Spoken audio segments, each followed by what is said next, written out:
दोस्तों, स्वागत है आपका आज के हमारे नए क्लास में। 12th वालों के लिए फिजिक्स में आज का एक और नया क्वेश्चन लेकर आए हैं। ये क्वेश्चन भी काफ़ी इंपॉर्टेंट है। जब हमने आपको इंपॉर्टेंट बताए थे उसमें ये क्वेश्चन इंक्लूड था।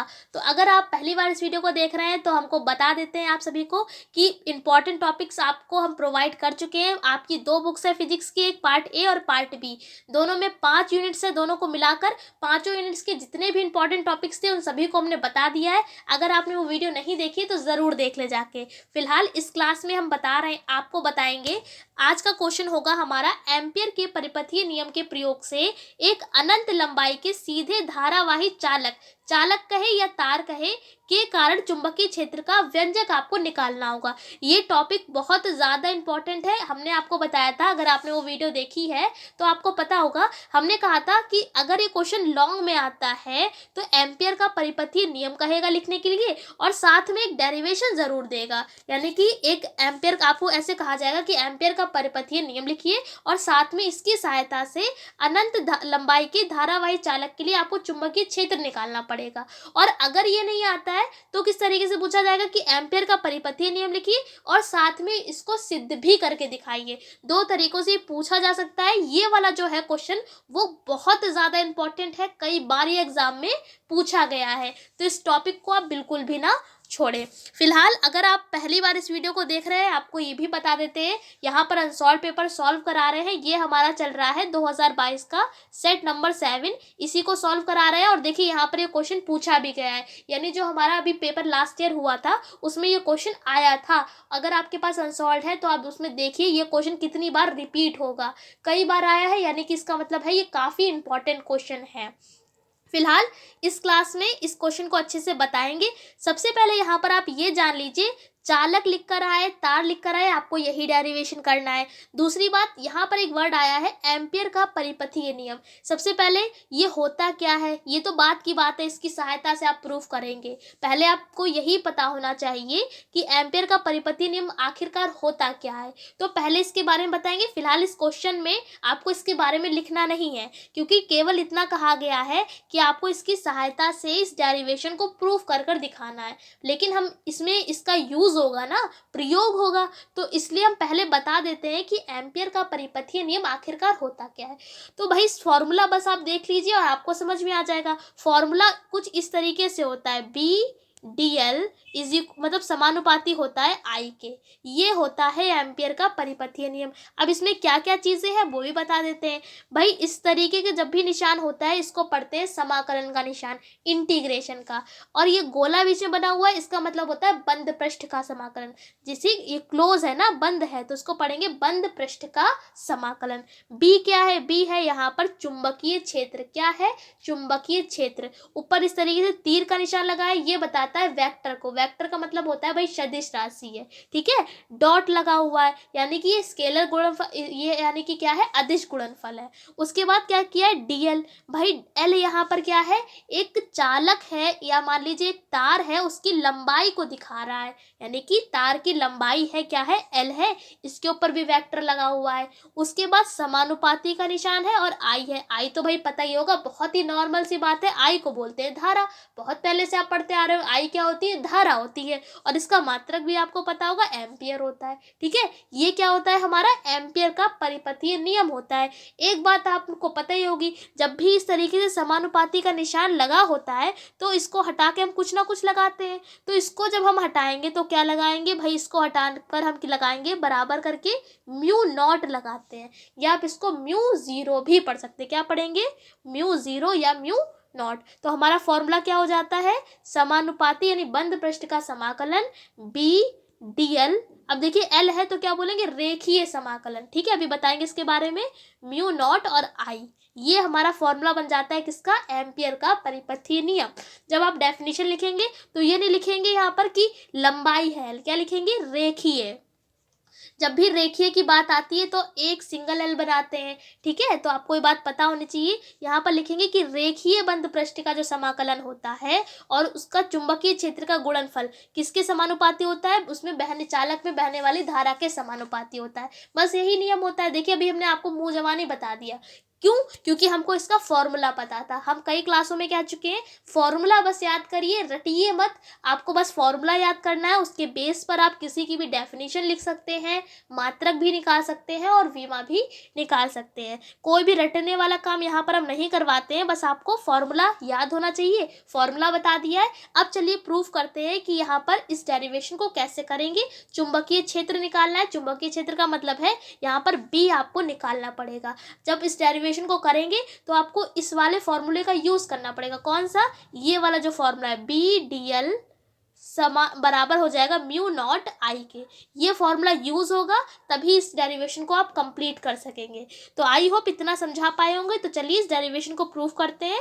सबसे पहले हेडिंग डाल लीजिए, अनंत लंबाई के सीधे धारावाही चालक, ब्रैकेट में तार भी लिख दिया है क्योंकि तार से भी क्वेश्चन पूछा गया है, के कारण चुंबकीय क्षेत्र। हेडिंग डाल लीजिए। उसके बाद देखिए, सबसे पहले आपको ये डायग्राम बनाना है। इस डायग्राम को समझाते हैं। ये डायग्राम आप समझ लेंगे तो इस थ्योरी को आपको रटना नहीं पड़ेगा, जो थ्योरी लिखी हुई है, क्योंकि ये थ्योरी लिखी गई है इस डायग्राम के ही अकॉर्डिंग। इस अच्छे से समझ लीजिए। सबसे पहले क्या किया है, एक तार है, ये क्या है, एक ये तार है, ठीक है। तार मान लीजिए या कोई भी चालक मान लीजिए, चालक में तो सब कुछ आ जाएगा ना, जो भी चालक होते हैं। तार मान लीजिए, कोई एक है ये तार, ठीक है। अब क्या किया है, ये तार जैसे कि अभी हम आपको समझाएंगे प्रैक्टिकली भी। इसमें क्या है, धारा बह रही है। ऑब्वियसली जब तार है तो उसमें धारा बहेगी, जब उसको आप एक्टिव करें धारा बहेगी। तो धारा को हम लिखते हैं आई से। तो देखिए यहाँ पर आई भी शो कर दिया है, क्या है, आई है। अब ये क्या करा है, यहाँ से यहाँ तक की, यहाँ से यहाँ तक की डिस्टेंस हमने क्या मान ली है, आर मान ली है। आर तक की मतलब यहाँ से तार से आर तक की डिस्टेंस पर एक कोई कण है, पार्टिकल है पी। क्या है, पार्टिकल है पी। और यहाँ पर हमने क्या मान लिया, यहाँ पर चुंबकीय क्षेत्र लग रहा है बी। और डीएल क्या है, यहाँ पर रेखीय मतलब लंबाई है चालक की। तो समझ में आपको आ गया क्या हमने बताया। सबसे पहले एक तार है जिसकी मतलब एक अनंत लंबाई का तार है जिसमें धारा आई बह रही है। और यहाँ इस तार से आर मीटर की दूरी पर एक पॉइंट है पी या एक कण है पी। यहाँ पर चुंबकीय क्षेत्र क्या है, बी है। बस इसके ही बारे में यहाँ पर हम लिखा है कि माना एक अनंत लंबाई का धारावाही चालक या तार, इसको ब्रैकेट में कर लीजिए, जिसमें आई धारा प्रवाहित हो रही है। तार से आर मीटर की दूरी पर बिंदु पी है जिस पर चुंबकीय क्षेत्र की तीव्रता आपको निकालनी है, यानी यहाँ पर आपको तीव्रता निकालनी होगी।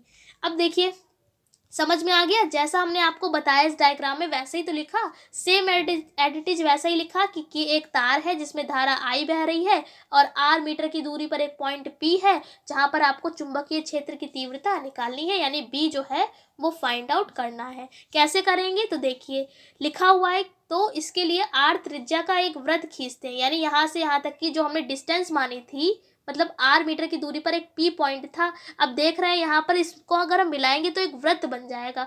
वृत्त का मतलब है गोला बन जाएगा। चाहे तो आप इसको गोल भी बना सकते हैं तो वो भी गलत नहीं होगा। क्या, एक आर त्रिज्या का गोला बना लिया। अब पी पॉइंट पर अगर हम बी निकालेंगे यानी कि चुंबकीय क्षेत्र की तीव्रता निकालेंगे तो क्या किया है, जब हम देख रहे हैं कि यहाँ पर क्या है, त्रिज्या है, तो क्या किया है, बस यहाँ पर इसको मिला दिया है, यानी कि एक वृत्त बना दिया है, वृत्त खींच दिया है। तभी जब वृत्त खींचेंगे तभी हमारा निकल पाएगा बी। तो लिख दिया है कि तो इसके लिए क्या करते हैं, हम एक वृत्त खींचते हैं आर त्रिज्या का। त्रिज्या तो हमारी पहले चली रही थी आर। और क्या लिखा है कि जो बिंदु पी से होकर गुजरता है, और कहाँ पर ये मिल रहा है, पॉइंट पी पर मिल रहा है। यानी कि जब ये व्रत गुजारते पूरा खींचते हैं तो कहाँ से होकर जा रहा है, पी से होकर जा रहा है। और यहाँ पर हमने ऊपर करके दिखाया था कि यहाँ पर बी भी है और डीएल भी है, यानी कि जो बिंदु पी पर क्या होगा, चुंबकीय क्षेत्र बी और डीएल जो होंगे वो एक ही दिशा की ओर लग रहे होंगे। एक ही दिशा की ओर का मतलब है उसका जो थीटा का मान होगा वो 0 होगा, क्योंकि देखिए जब भी दोनों की दिशा सेम होती है, डायरेक्शन सेम होती है, तो जो थीटा का मान होता है, एंगल जो होता है वो 0 होता है। अब 0 क्यों होता है ये भी बता देते हैं। एंगल कब बनता है, मान लिया इस तरीके से, जब दो पॉइंट आपस में यहाँ पर मिलेंगे आके, तभी तो भाई एंगल बनेगा। ये देखिए जब ये एक लाइन और ये दूसरी लाइन जब दोनों मिली आके यहाँ पर, तभी तो ये एंगल बना। अब यहाँ पर ये भी बी भी ऊपर की ओर है, डीएल भी ऊपर की ओर है, क्या आपस में लाइनें मिल रही हैं, नहीं मिल रही हैं। कहने का मतलब है ये आपस में मिल ही नहीं रही है, तो इसका एंगल ही नहीं बनना है। एंगल जब नहीं बनेगा तो क्या हो जाएगा, मान 0 हो जाएगा। तो इसलिए थीटा का मान क्या हो जाएगा, 0 हो जाएगा। बस इतनी थ्योरी लिखने के बाद आपको डायरेक्ट एम्पियर के फॉर्मूले का मतलब जो एम्पियर का परिपथीय नियम है वो लगा देना है। क्या होता है ये देखिए, अभी सेम बताया था वही फॉर्मूला है। अब क्या लिख दिया हमने, डॉट हटाते हैं तो लगता है कॉस थीटा। आपने पढ़ा होगा कि ए डॉट बी, हमने अभी आपको बताया अदिश गुणनफल। अदिश गुणनफल भाई क्या होता है? अदिश गुणनफल तब होता है जब बीच में डॉट लगा होता है। इस तरीके से जब पॉइंट लगा होता है उसे क्या पढ़ते हैं? अदिश गुणनफल। फॉर्मूला कैसे टूटता है? जो दोनों जैसे लिखे हैं उनको ऐसे लिख दीजिए, लेकिन अब वेक्टर नहीं लगाएंगे और कॉस थीटा लगा दीजिए। फिर से बताते हैं क्या बताया। जब भी इस तरीके से दो सदिश लिखे हो और बीच में डॉट लगा हो तो क्या करते हैं? इन दोनों को सेम जैसा है वैसा ही लिख देते हैं और साथ में कॉस थीटा लिख देते हैं। तो देखिए दोनों जैसे थे उनको वैसे ही लिख दिया, लेकिन ऊपर वेक्टर मत लगाइएगा। जब आप दोनों को एक जैसा लिखेंगे यहाँ पर देखिए हमने वेक्टर नहीं लगाया, वेक्टर लगाएंगे तो गलत हो जाएगा। बस दोनों जैसे हैं उनको वैसे लिख दिया, साथ में कॉस थीटा भी लगा दिया। तो देखिए यहाँ पर दोनों जैसे थे उनको वैसा लिख दिया और साथ में कॉस थीटा लगाया। अभी बताया दोनों एक ही दिशा में थे तो थीटा की वैल्यू क्या हो जाएगी? 0। तो हमने डायरेक्ट थीटा की जगह क्या रख दिया है? 0 डिग्री। और ये वाला पार्ट जैसा चल रहा है वैसे ही चलने दिया। अब आपको पता होना चाहिए कि cos 0 की जो वैल्यू होती है वो होती है 1। नहीं पता है तो हमने आपको बता दिया कि cos 0 की भाई वैल्यू होती है कितनी? 1 होती है, याद रखिएगा। और जो sin 90 की वैल्यू होती है वो भी 1 होती है, ठीक है। इसको याद रखिएगा कि sin 90 और cos 0 की वैल्यू 1 होती है। तो इसकी जगह पर अगर आप 1 रखेंगे तो क्या कोई फर्क पड़ेगा? नहीं पड़ेगा, क्योंकि BDL की जब गुणा होगी 1 से तो वो इतना ही हो जाएगा, पता होगा आपको।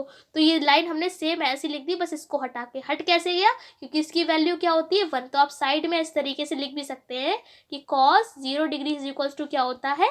1 होता है। चाहे तो आप साइड में ज़रूर लिखकर दिखा दें जिससे कि पता चले। बराबर में म्यू नॉट आई जैसे चल रहा है वैसे ही चलने दिया।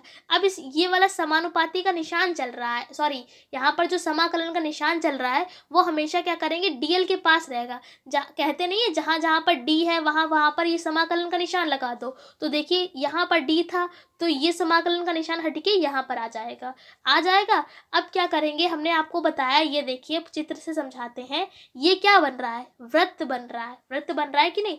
त्रिज्या क्या है इसकी? r है। तो जब भी यहाँ से यहाँ तक आएगा तो कुछ तो ये इसकी चाल होगी। तो चाल भाई होती है 2πr। ये आपने पढ़ा होगा कि जो वृत्त का ये जो इसकी जो परिधि होती है वो कितनी होती है? 2πr। परिधि क्या होता है? तो भाई इसका जो ये बाहरी बाउंड्री है इस वृत्त की, इसी को हम परिधि कहते हैं। बाउंड्री को ही क्या कहते हैं? परिधि कहते हैं। और वृत्त यानी गोले की जो परिधि होती है वो होती है 2πr। 2πr कैसे होती है इसको भी बता देते हैं। ये r क्या है भाई? यहाँ से यहाँ तक की डिस्टेंस है, आधी डिस्टेंस को r कहते हैं, यानी कि त्रिज्या। 2π क्या है? ये पूरा चक्कर लगाएगी। पाई का भाई मतलब होता है 180। 2 से गुणा कर दीजिए 180 की, आ जाएगा 360। यानी कि ये पूरा जो चक्कर लगाएगा तो 360 डिग्री का लगाएगा। या आप कह सकते हैं 2π, और 2π की r से मल्टीप्लाई कर दीजिए, परिधि कितनी हो जाती है? 2πr। तो हमने क्या किया है यहाँ पर? 2πr इतना जो समझाया है इसीलिए समझाया है क्योंकि यहाँ पर यूज होगा। यहाँ पर आपने क्या किया? इस समाकलन के निशान को डी के पास लेकर आए। अब जब भी समाकलन का निशान लगा होता है डी के पास तो ये हमेशा डी को हटा देता है। जहाँ जहाँ पर डी होता है वहीं पर समाकलन आता है, और जब ये हटता है समाकलन तो साथ में डी भी हट जाता है। यानी कि अब आपका क्या आएगा? इस तरीके से कुछ आएगा, BL बराबर में μ0I, ये आएगी लाइन। अब L की जगह पर हमने रख दिया है 2πr। 2πr कैसे आया ये बता दिया। पूरा वृत्त था तो वृत्त का जो परिधि होती है वो कितनी होती है? 2πr। तो L क्या है? L की जगह पर हमने 2πr रख दिया है। बराबर में जैसा चल रहा है म्यू नॉट आई उसको वैसे ही रहने दिया। अब आपको खुद आप देखिए डेरिवेशन में हेडिंग क्या पढ़वाई थी? चुंबकीय क्षेत्र निकालना था। चुंबकीय क्षेत्र का मतलब क्या है? B निकालना था। अब B निकालने के लिए क्या करेंगे? ये गुणे में चल रहा है तो उसको इसके नीचे पहुंचा दीजिए। तो फॉर्मूला क्या हो जाएगा? B बराबर में μ0I, और ये इसके नीचे पहुंच जाएगा 2πr। यानी फॉर्मूला क्या हो गया? B इज इक्वल्स टू μ0/2π और I अपॉन में r। ये हो जाएगा हमारा चुंबकीय क्षेत्र। कब? अनंत चालक के लिए, अनंत धारावाही चालक के लिए। इसका मात्रक भी जरूर लिख दीजिए, क्या होता है? वेबर प्रति मीटर स्क्वायर। तो आई होप आपको समझा पाए होंगे, बिना रटे आप इसको कर सकेंगे। 2-3 बार प्रैक्टिस करिएगा, याद हो जाएगा। कुछ नहीं किया है, बस आपको क्या करना है, यहाँ पर ये डायग्राम अच्छे से समझ लेना है। डायग्राम की हमने थ्योरी लिख दी, उसके बाद हमने डायरेक्ट फॉर्मूला लगा दिया एम्पियर के परिपथीय नियम का। क्या होता है? B dl बराबर होता है म्यू 0 I।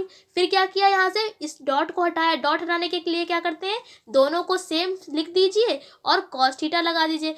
थीटा का मान 0 हो जाएगा, क्यों, क्योंकि दोनों की दिशा कैसी है, सेम है, एक ही दिशा में है, तो ये 0 हो जाएगा। फिर समानुपाती का निशान d के पास आ जाएगा, तो ये d को हटा देगा, l की जगह पर रख देंगे 2 पाई r। बस फॉर्मूला हमारा प्रूफ होकर आ जाएगा। क्या आ जाएगा formula, b is equals to आ जाएगा म्यू 0 अपॉन में 2 पाई I अपॉन में r। बस इसी को प्रूफ करना था।